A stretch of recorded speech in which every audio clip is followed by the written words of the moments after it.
Mr. Speaker, can we have a full and transparent assessment about whether The Guardian's involvement in the Snowden affair has damaged Britain's national security?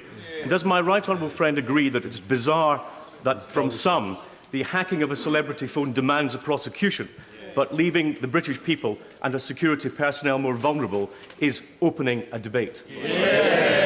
Well, I commend my right honourable friend for raising this issue. I think the plain fact is that what has happened has damaged national security, and in many ways The Guardian themselves admitted that when they agreed, when asked politely by my National Security Advisor and Cabinet Secretary to destroy the files they had, they went ahead and destroyed those files. So they know that what they're dealing with is dangerous for national security. I think it's up to select committees in this House if they want to examine this issue and make further recommendations.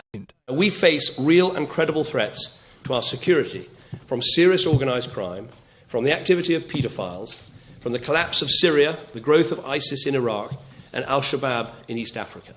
And I'm simply not prepared to be a Prime Minister who has to address the people after a terrorist incident and explain that I could have done more to prevent it. I think my honourable friend is absolutely right. It's one of the greatest privileges of this job to work with our intelligence and security services and to meet some of the people who work for them. He's right to say they don't get thanked publicly enough because of the job that they do, but I'm absolutely convinced the work that GCHQ, that MI5, that MI6 do on behalf of our country helps to keep us safe. We've seen that again this week with the arrests that have taken place. Once again, brilliant policing work, brilliant intelligence work, helping to keep our country safe, and we cannot praise these people too highly.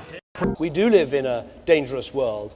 We live in a world of terror and terrorism. We saw that on the streets of Woolwich only too recently.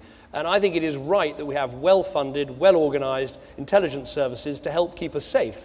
But let me be absolutely clear. They are intelligence services that operate within the law, within a law that we have laid down, and they are also subject to proper scrutiny by the Intelligence and Security Committee in the House of Commons. And that scrutiny is going to be very important, and I'll always make sure that it takes place. But how long have we been cooperating with PRISM? How long has GCHQ been cooperating? Well, the Foreign Secretary will be making a statement in the House of Commons today. He will answer all these questions, but let us be clear, we can't give a running commentary on intelligence issues. There will be things that he will be able to explain, questions he'll be able to answer.